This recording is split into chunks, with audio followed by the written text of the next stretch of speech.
কয়দিন আল্লাহকে বলছে, আল্লাহ আপনি আমাকে শোনার জন্য কান দিয়েছেন, আপনার শুকর। কত মানুষ কানে শুনতে পারে না, আপনি আমাকে শোনার জন্য। মায়ের ডাক শুনতে পারে যাদের কান বধির। আমরা তো ছোট সময় থেকে মায়ের ডাক শুনে সেটা বড় হয়েছে।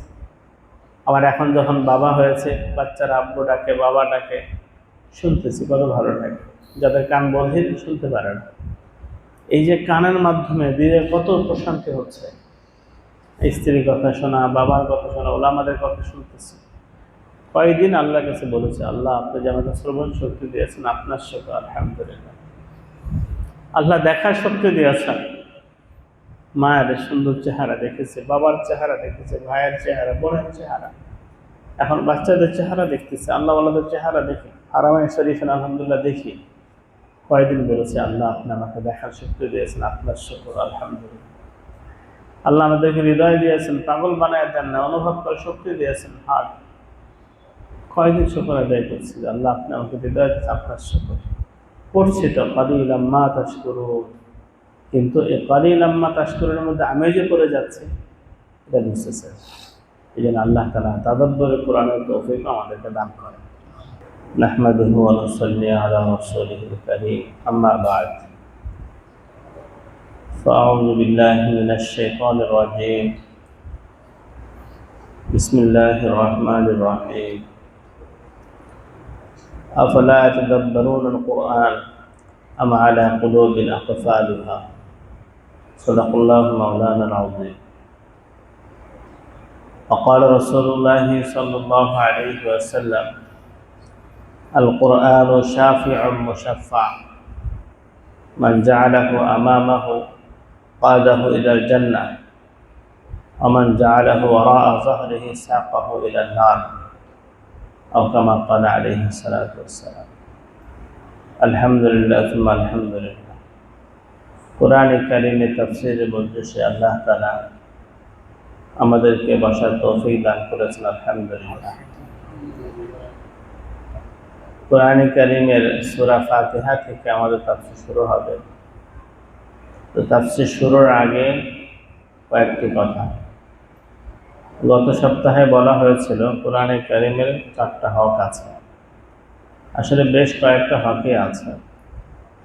একটি হক হলো আজমত, কোরআনকে দিল থেকে শ্রদ্ধা করা, এটা আমার মালিকের কালাম, আল্লাহ তাআলা সম্মানিত, তিনি আযীম, তার কালামও সম্মানিত।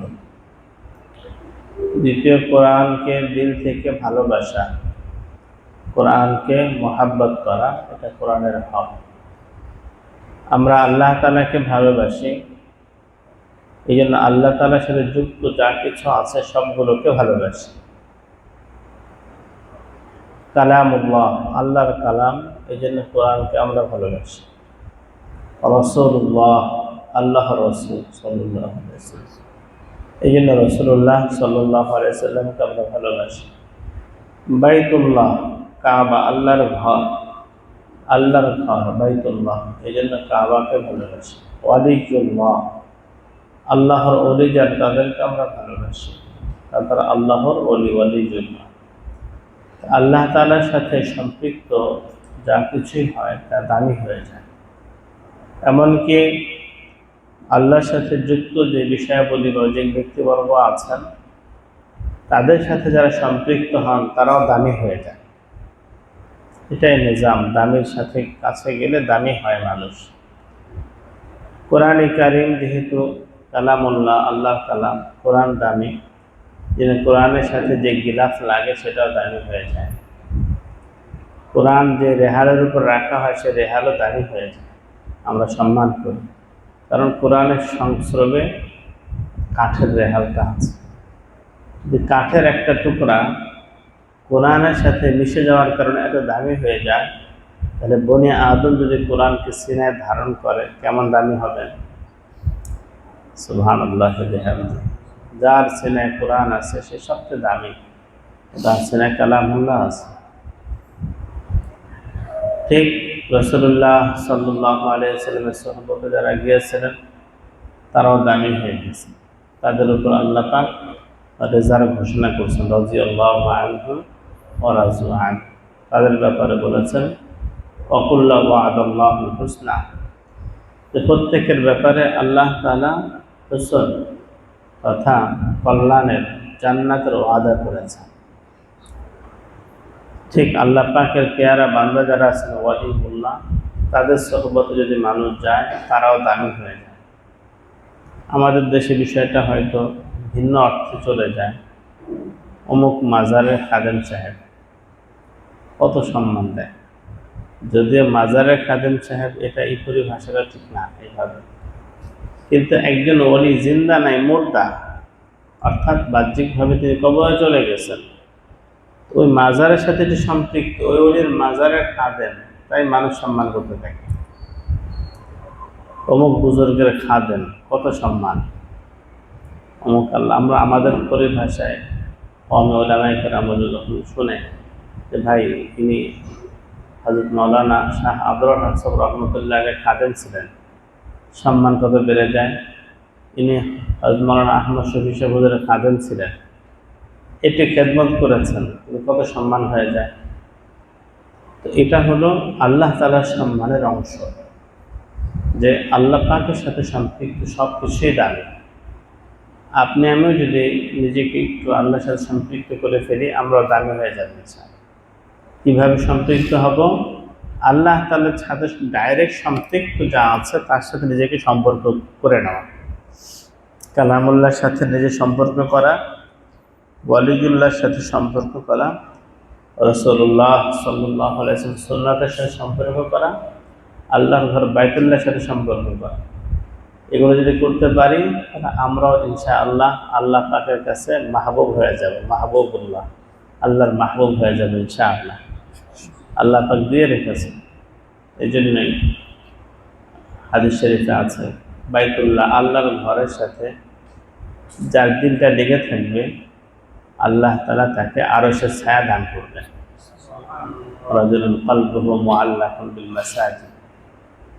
আবার কোরআনে বলেছেন যে রাসূলুল্লাহ সাল্লাল্লাহু আলাইহি ওয়াসাল্লামের সুন্নাত যে মানবে, আল্লাহ তাকে ভালোবাসবেন, আল্লাহ তাআলা তাকে ভালোবাসবেন। কোরআনে বলেছেন তাকওয়া হাসিল করতে চাও তো সাদিকিন, যারা আল্লাহর ওলি তাদের সাথে থাকে। আল্লাহ তাআলা আমাদেরকে সবাইকে দামি হওয়ার তৌফিক দান করেন। দামি কে? আল্লাহ তাআলা যার উপর রাজি তিনি হলেন দামি।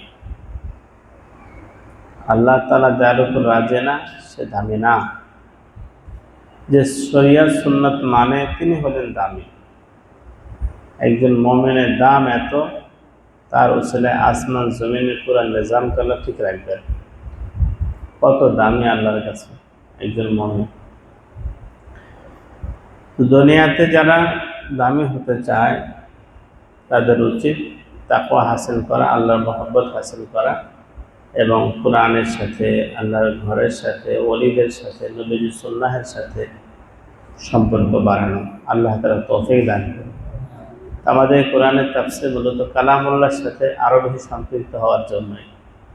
আল্লাহর কালামের সাথে আমরা গভীরভাবে যুক্ত হব। কারণ কোরআনের আরেকটা হক হলো তেলাওয়াত মা সিহা, সহি শুদ্ধ তেলাওয়াত। এই সহি শুদ্ধ তেলাওয়াত আলহামদুলিল্লাহ মাদ্রাসা মক্তবে শেখানো হচ্ছে, এবং যে সকল ভাইদের সহি নাই তাদের উচিত অবশ্যই কোরআনে কারীম সহি করে নেওয়া। তেলাওয়াত শুদ্ধ করা এটা মুসলমানের জিম্মায় ফরজ। অন্তত নামাজ সহি হয়ে যায় এই পরিমাণ তেলাওয়াত সহি করা ফরজ। অনেক ক্ষেত্রে আমরা ভুলের মধ্যে থাকি, আমরা অনেক লম্বা আমল করি, তাসবিহ করছি, হাজার দানা তাসবিহ নিয়ে লম্বা লম্বা জিকির করতেছি, কিন্তু দিলের মধ্যে কোরআন নাই, কিংবা কোরআন সহি করতে পারি না। আমাদের শায়েখ হযরত প্রফেসর হামিদুর রহমান সাহেব রহমতুল্লাহ আলাইহি এই বিষয়টি খুব খেয়াল রাখতেন। আমার এক মুসল্লি অতিরিক্ত সচিব ছিলেন, উনি, আমি যেহেতু আজিমপুর যেতাম শনিবারের মজলিসে, উনিও যেতেন, এবং আলহামদুলিল্লাহ প্রফেসর হজরতের সম্পর্ক ছিল। উনি প্রফেসর হজরত রহমতুল্লাহ আলাইকে একদিন বললেন, হুজুর আমি কি কি আমল করি আমি তো শোনাতে চাই। উনি অনেক দীর্ঘ আমল করতেন, ভালো মানুষ। প্রফেসর হাবিব রহমতুল্লাহ ওনাকে বললেন, আপনার সব আমল বন্ধ, নফল যত আজকার জিকির আজকার এখানে সব বন্ধ। আপনি আগে খতিব সাহেবকে কোরআন কারীমের পরীক্ষা দেন তার কাছে। খতিব সাহেব যদি পরীক্ষা বলে আপনি পাস করছেন, তাহলে অন্য আমল জারি হবে। ওনার সকল জিকির আজকার বন্ধ করে, অর্থাৎ লম্বা যেগুলো করতেন, বললেন খতিব সাহেবের কাছে কোরআনের পরীক্ষা দেন। আলহামদুলিল্লাহ, ওই সচিব সাহেব আমার কাছে কোরআন কারীমের পরীক্ষা দিয়েছে এবং পাস করেছেন। এরপরে তাকে আমল জারি করে দেওয়া হয়েছে। অর্থাৎ লম্বা লম্বা আমল করলাম, কিন্তু কোরআন শরীফ সহি না, তাহলে আসল ছেড়ে নফলের পিছনে পড়ে গেলাম, ফরজ ছেড়ে। আল্লাহ ওয়ালাগণ হাকিকত বোঝেন, দিলের মগজ তাদের কাছে গেলে পাওয়া যায়। এই জন্য আমরাও যাদের সিনে কোরআন অল্প, 2-4টা সূরা দিয়ে সারা জীবন কাটাই দিলাম। এত বিশাল কোরআন আমি সামান্য একটু মুখস্থ করেছি। চেষ্টা হলে তো আরও মুখস্থ হয়ে যেত, ফজিলতের সূরাগুলো মুখস্থ করতে পারতাম। এগুলো কোরআনের মহব্বতের আলামত, এবং কোরআনটা সহি শুদ্ধ শেখার চেষ্টা করি। আল্লাহ তাআলা তৌফিক দান করুন। চতুর্থ হক হলো ইতাআত, কোরআনকে মান্য করা। কোরআনকে মানতে হলে জানতে হবে কোরআনে কি আছে। আর এই তাফসীরগুলো ওই জানার মজলিস। জানার একটা তরিকা হলো নিজে নিজে পড়া, নিজে নিজে কোরআন শরীফ পড়ে এরপরে জানা। কিন্তু এই তরিকাটা নিরাপদ না, কারণ কোরআনে কারীম বুঝতে হলে ওস্তাদ লাগে। কোরআনে কারীম এটা ওস্তাদের কাছ থেকে বুঝতে হয়। আমরা ব্যক্তিগতভাবে তাফসীর অবশ্যই করতে পারি, আর সেই করার জন্য কোনো একজন আলেমের তত্ত্বাবধানে আমরা করব। তিনি যে তাফসীরি কিতাব পড়তে বলবে সেটা পড়ব, এবং যেখানে বুঝে আসবে না সেখানে নিজের পক্ষ থেকে কোনো একটা মত চিন্তা না করে আলেমের দ্বারস্থ হই, ওই হুজুরের দ্বারস্থ হই। তিনি যে ব্যাখ্যা দেবেন সেটা মেনে নেব, তাহলে আমার বোঝাটা সঠিক হবে। আর যদি আমি মনে করি নিজে নিজে পড়ে বুঝে ফেলব, তাহলে এটা ভয়ানক ক্ষতির কারণ হবে। মানুষ এভাবে গুমরাহ হয়ে যায়। এটা তরিকা না। তরিকা হলো আলেমের সোহবত থেকে দিন শেখা। কোরআনে কারীম নিজে পড়ব, বুঝব, ইসলামী গ্রন্থাবলী নিজে পড়ব, বুঝব, সবটাই হবে কোনো আলেমের মাশওয়ারায়। অর্থাৎ ওস্তাদ থাকবে। ওস্তাদ ছাড়া একা একা রিচার্জ করতে গেলে বা পড়তে গেলে অনেক ক্ষেত্রে মানুষ ভুলের শিকার হয়ে যায়। যেটা আল্লাহ তাআলা বলেছেন একভাবে, তিনি বুঝতেছেন আরেকভাবে। তো আল্লাহ তাআলা আমাদেরকে সঠিকভাবে কোরআন বোঝার তৌফিক দান করেন। এই তাফসীরের মজলিসগুলো হলো সঠিকভাবে কোরআন বোঝার একটা তরিকা, একটা পন্থা। এই জন্য এই তাফসীরের মজলিস আল্লাহ তাআলার কালাম বোঝার মজলিস। ইনশাআল্লাহ এই মজলিসে কালামের নিসবতে ইনশাআল্লাহ ফায়দা হবে, বন্নাওয়ালা সুন্নাওয়ালা সবারই ফায়দা হবে। তা আজকে যেহেতু আমরা সূরা ফাতিহাতে শুরু করব, এই জন্য আমরা একটু ভূমিকা স্বরূপ কয়েকটা কথা বললাম। আরেকটা কথা হলো, কোরআন শুধু তিলাওয়াত করলাম অথবা তর্জমা শিখলাম এতটুকু কাফি না। কোরআন নিয়ে তাদাব্বুর করতে হয়, কোরআনের মধ্যে তাদাব্বুর, ফিকির করতে হয়, শিক্ষাটা গ্রহণ করতে হয়। আল্লাহ তাআলা বলেন, আফালা ইয়াতাদাব্বারুনাল কুরআন আম আলা কুলুবিন আকফালুহা। তারা কি কোরআন নিয়ে গৌর ফিকির করে না, কোরআনের আয়াতগুলো নিয়ে চিন্তা করে না, নাকি তাদের দিলের মধ্যে তালাবদ্ধ, তালা মারা? এই কোরআন মানুষের সিনাকে খুলে দেয়, কোরআন মানুষের সিনাকে প্রশস্ত করে দেয়, মানুষের ঈমানকে বাড়িয়ে দেয়। অনেক আয়াতে বিষয়টা আছে। এই জন্য কোরআনে কারীম যেন আমাদের সিনার ভিতরে প্রবেশ করে, সিনা উন্মুক্ত হয়, এর জন্য দিলের তালা খুলতে হবে। আর দিলের তালা খোলার তরিকা হলো কোরআন নিয়ে ভাবা, এক একটা আয়াত নিয়ে ভাবা, চিন্তা করা। যেমন আল্লাহ তাআলা কোরআনে কারীমে রিজিক কিভাবে তিনি দান করেন সে কথা বলেছেন। ইয়া আল্লাহ, ফালিয়ানজুরিল ইনসানু ইলা তাআমি, মানুষ ভেবে দেখুক তার খাবারের দিকে, খাবার কিভাবে পায়। আন্না সাবাবনাল মা'a সাব্বা সুম্মা শাকাকনাল আরদা শাক্কা ফাআমবাতনা ফিহা হাব্বা, যে আমি আসমান থেকে বৃষ্টি নাজিল করেছি, অতঃপর আমি জমিন বিদীর্ণ করেছি, অতঃপর সেখানে নানা ধরনের ফলমূল ঘাস ইত্যাদি উৎপন্ন করেছি। মাতা আল্লাকুম ওয়া লিআনআমিকুম, তোমাদের এবং তোমাদের জন্তুগুলোর জীবন উপভোগের জন্য। তাহলে আসমান থেকে বৃষ্টিকে বর্ষণ করান আজ পর্যন্ত অন্য কেউ পারে নাই, পারবে না। আল্লাহ তাআলা বলেন, তোমরা কি এই বৃষ্টির দিকে দেখো না? আফারাআইতুমুল মা আল্লাযী তাশরাবুন আনতুম আনসালতুমুহু মিনাল মুজনি আম নাহনুল মুনজিলুন, তোমরা কি যে পানি পান করো এটা নিয়ে ভাবো না? মেঘমালা থেকে তোমরা কি এটা নাজিল করো না আমি আল্লাহ নাজিল করি? লাউ নাশাউ জাআলনাহু উজাজা, আমি চাইলে এই পানিকে লবণাক্ত বানিয়ে নিতে পারতাম। ফালাউলা তাশকুরুন, তোমরা শুকরিয়া আদায় করবা না?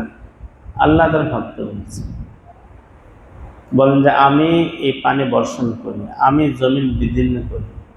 এর অর্থ হলো, আমরা যারা জমিনে চাষাবাদ করতে দেখেছি, কৃষক কি করেন? হাল চাষ করার সময় জমিটা চাষ করে এরপরে বীজ ছড়িয়ে দেন বা দানাগুলো মাটির ভিতরে রেখে দেন, ঢুকায় রাখেন, এবার মাটিটা আবার সমান করে দেন, মাটির নিচে দানাটা পড়ে যায়।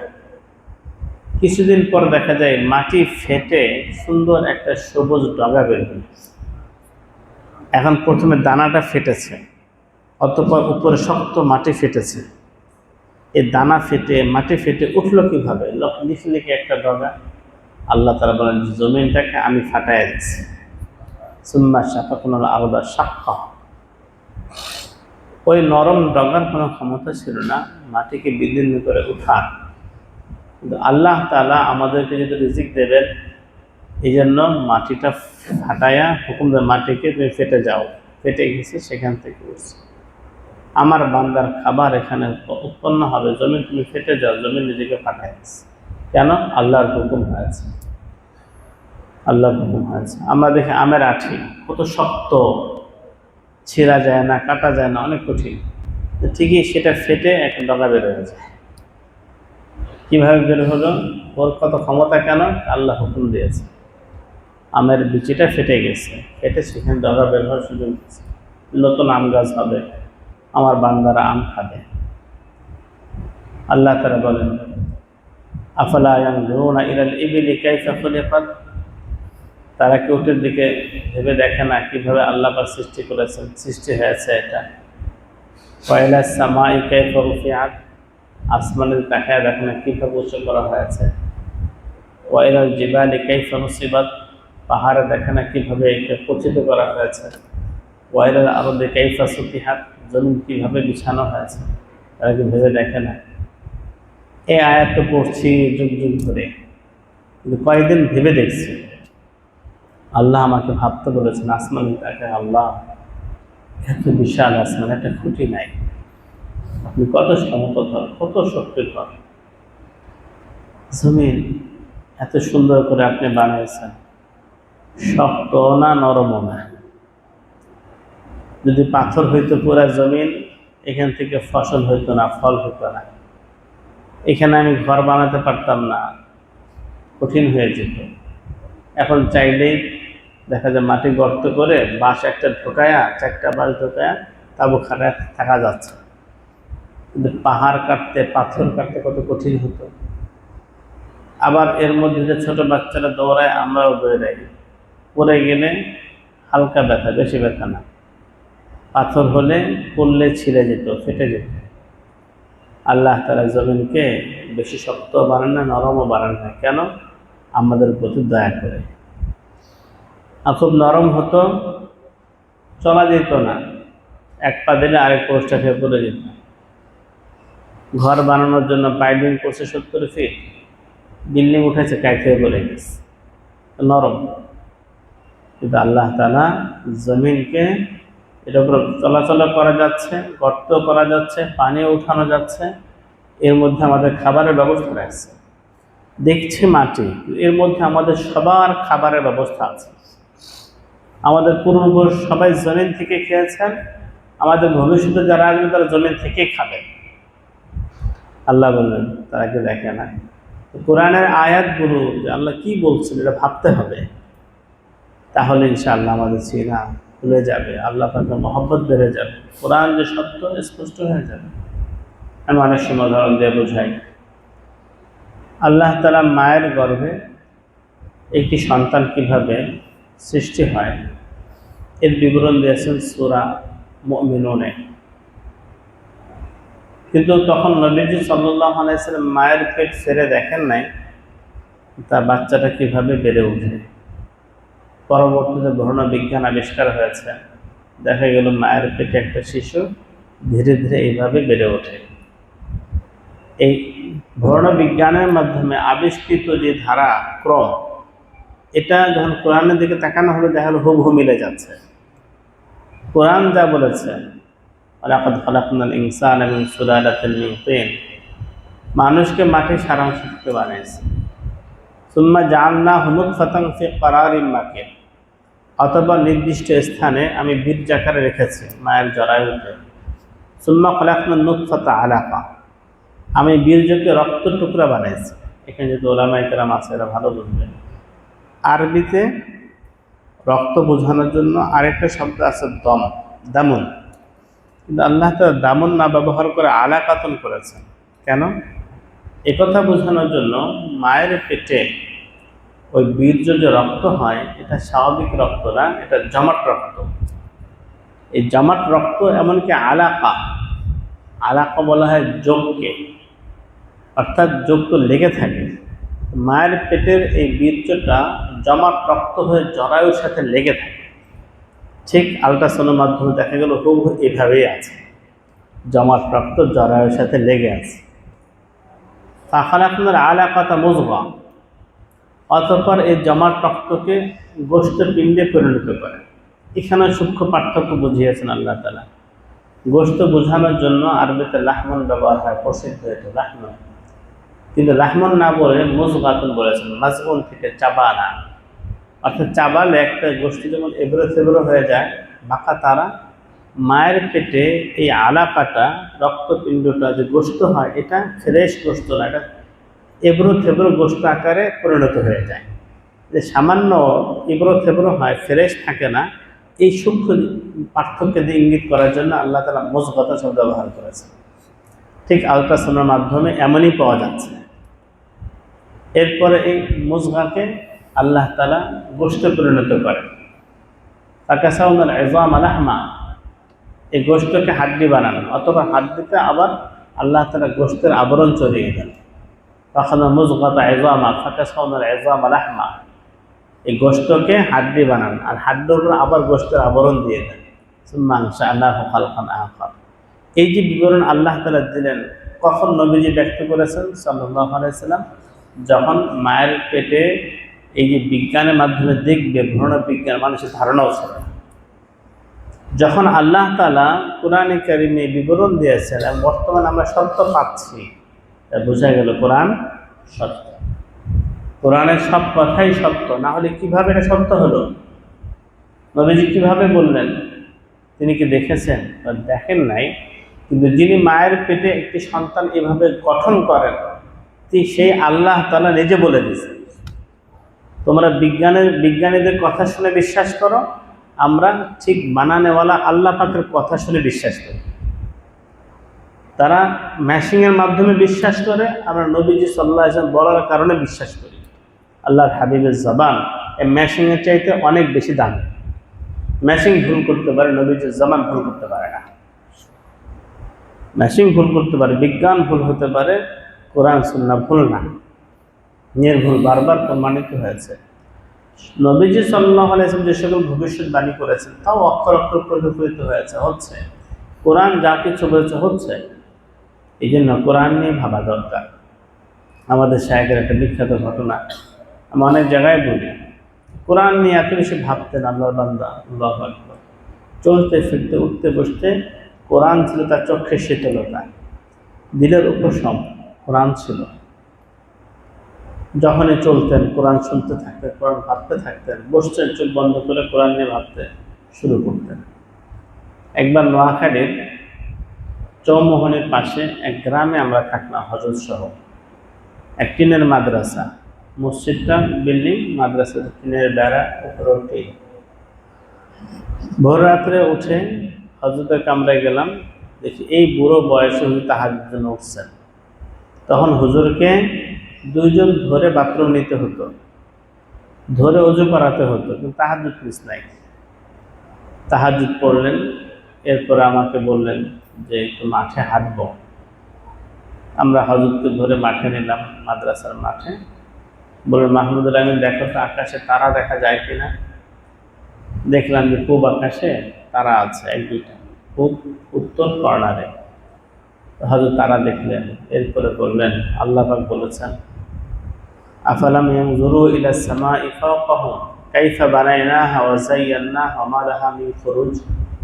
তারা কি তাদের উপরস্থ আকাশে তাকিয়ে দেখে না কত সুন্দর করে বানিয়েছি, কত সুন্দর করে সাজিয়েছি, কোনো ফাটা নাই। হযরত বলেন যে আল্লাহ, আমরা আপনার হুকুম মানছিলাম, আমরা আসমান দেখছিলাম, কত সুন্দর করে বানাইছে। আল্লাহ পাকের সাথে কথা বলতেছে, আমাদেরকে শেখাচ্ছে একা একা দেখা উচিত এবং ভাবা উচিত আল্লাহ কত সুন্দর করে বানাইছেন আপনার সাথে। দুনিয়ার মানুষের কত প্রশংসা করি, ভাই আপনি তো ভালো ডিজাইন করছেন, এত সুন্দর বিল্ডিং। একটু পর পর এসে বলি রান্না একটু মজা হয়েছে, আমি বলি ভাবি সাহেবের রান্না অনেক মজা, ইমাম সাহেবও বলে, খাদেম সাহেবও বলে, আজিবুল মুসুল যদি কারো বাসায় খাইলে সবাই কি ভালো হয়েছে, মাশাআল্লাহ মজা হয়েছে। আল্লাহ তাআলা এত সুন্দর করে বানাইলেন, তার প্রশংসা কয়জন? আল্লাহ ওয়ালাদের কাছে শিখছি আমরা, এগুলো দেখতে হয় এবং আল্লাহর শুকর আদায় করতে হয়। তো কোরআনের এই হকগুলো আল্লাহ তাআলা আমাদেরকে আমলের তৌফিক দান করুন। বিশেষ করে তাদাব্বুরে কোরআন খুব জরুরি। আমরা আলেম ওলামা যারা আছি আমরা এর থেকে অনেক পিছায়া, আমরা অর্থ বুঝি মাশাআল্লাহ, তেলাওয়াত করতে পারি। তো ইয়াতলু আলাইহিম আয়াতি, তেলাওয়াতে ওয়ারাতিল কোরআন তারতিলা, এটা তো আমরা পারি, তরজমাও পারি, কিন্তু তাদাব্বুর হয় না, ভাবা হয় না। আল্লাহ তাআলা কোরআনে বলছেন যে কলিলুম মিন ইবাদিয়াশ শাকুর, আমাদের বান্দার অনেক অল্পই শুকর গুজার। এখন পড়তেছে জীবনভর, কিন্তু আমি যে অল্পের মধ্যে শামিল হতে চাই সেটা নেই। আল্লাহ তাআলা বলেন ওয়াজআলা লাকুমুস সামআ ওয়াল আবসারা ওয়াল আফইদা, পরে কালিলাম মা তাশকুরুন। পড়ছি, তিনি তোমাদের সৃষ্টি করেছেন, তোমাদের জন্য কান অর্থাৎ শোনার শক্তি, শ্রবণ শক্তি, দেখার শক্তি এবং হৃদয় হার্ট সৃষ্টি করেছেন। খুব অল্পই তোমরা শুকরিয়া আদায় করো। এরা আমরা পড়তেছি জীবনভর, একবার চিন্তা করলাম না আল্লাহ কি বলছেন। কয়দিন আল্লাহকে বলছে আল্লাহ আপনি আমাকে শোনার জন্য কান দিয়েছেন, আপনার শুকর। কত মানুষ কানে শুনতে পারে না, আপনি আমাকে শোনার জন্য, মায়ের ডাক শুনতে পারে যাদের কান বধির। আমরা তো ছোটোর সময় থেকে মায়ের ডাক শুনে সেটা বড় হয়েছে। আবার এখন যখন বাবা হয়েছে, বাচ্চারা আব্বু ডাকে, বাবা ডাকে, শুনতেছি, কত ভালো লাগে। যাদের কান বধির শুনতে পারে না, এই যে কানের মাধ্যমে দিলে কত প্রশান্তি হচ্ছে। স্ত্রীর কথা শোনা, বাবার কথা শোনা, ওলামাদের কথা শুনতেছি। কয়েকদিন আল্লাহর কাছে বলেছে আল্লাহ আপনি যে আমাকে শ্রবণ শক্তি দিয়েছেন, আপনার শুকর, আলহামদুলিল্লাহ। আল্লাহ দেখার শক্তি দিয়েছেন, মায়ের সুন্দর চেহারা দেখেছে, বাবার চেহারা দেখেছে, ভাইয়ের চেহারা, বোনের চেহারা, এখন বাচ্চাদের চেহারা দেখতেছে, আল্লাহ ওয়ালাদের চেহারা দেখি, হারামায়ে শরীফে আলহামদুলিল্লাহ দেখি। কয়েকদিন বলেছে আল্লাহ আপনি আমাকে দেখার শক্তি দিয়েছেন, আপনার শুকর, আলহামদুলিল্লাহ। আল্লাহ আমাদেরকে হৃদয় দিয়েছেন, পাগল বানায় দেন না, অনুভব করে শক্তি দিয়েছেন, হার্ট। কয়েকদিন শুকর আদায় করছি আল্লাহ আপনি আমাকে হৃদয় দিয়েছেন, আপনার শুকর। করছি তো কালিলাম মা তাশকুরুন, কিন্তু এই কালিলাম মা তাশকুরুনের মধ্যে আমি যে করে যাচ্ছি এটা বুঝতেছে। এই জন্য আল্লাহ তাআলা তাদাব্বুরে কোরআনের তৌফিক আমাদেরকে দান করেন। ইনশাআল্লাহ আগামী সপ্তাহে সূরা ফাতিহা থেকে শুরু হবে। আল্লাহ তাআলা আমাদের সবাইকে কোরআনের নূর দান করেন। কোরআনকে আমাদের জন্য সুপারিশকারী বানায় দিন এবং কোরআন যেন আমাদেরকে রাহবারি করে জান্নাতে নিয়ে যায়, এমনভাবে কোরআনের সাথে সম্পর্ক রাখার তৌফিক দান করুন।